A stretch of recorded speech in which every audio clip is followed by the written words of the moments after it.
Жишээлбэл та өөр хүнийг ярингууд баярлдаг. Өөрийн эзнээ ярингууд харамсдаг. Амар баясгалын удирдах байсан шинэ хоршоо төслөөс та санхүүжилт авсан. Сонгуулийн үед тэр ард дээр орж байгаа дөрөв хүчтэй холбоотой бусад гурван компани яагаад ярихгүй зөвхөн адмирал гэж яриад байгаа юм бэ? 2 жилийн турш би нэг ярьж байгаа. Та бүхэн бол тэрийг нь ярьлаа, энийг нь яриа гэж үргэлж гомддог. Жишээлбэл та өөр хүнийг ярингууд баярлдаг.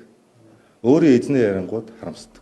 Тухайлбал та болвол Монголын үндэсний олон нийтийн телевизийн удирдах зөвлөлд санхүүждэг бөгөөд өөрийн мэдээллийн хэрэгслээрээ амар баясгалын удирдах байсан шинэ хоршоо төслөөс та санхүүжилт авсан.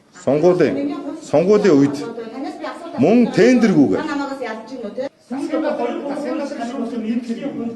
За бүгд дарагчаа минь одоо өөрөө бод ер нь яг одоо нэр нүр байна уу өөрсдөж байна.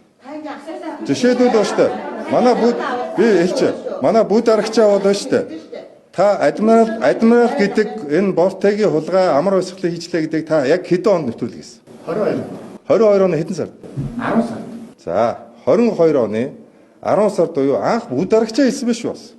Тийм баад нүүрсний сонсгол болохоос 2 сарын өмнө бүгд дарагчаа хийжсэн байх нь шүү. Эндээ ихтгэлтэй байсан байх нь шүү. Тийм ээ? Тийм ээ? Тэгэхээр бүгд дарагчаа бол одоо энэ асуултыг бүр 3 жилийн өмнө та өөрөө аягүй сайн мэдчихсэн. Бас сэтгүүлч байх нэ. Шүгэл үлээж байсан. Танд баярлалаа.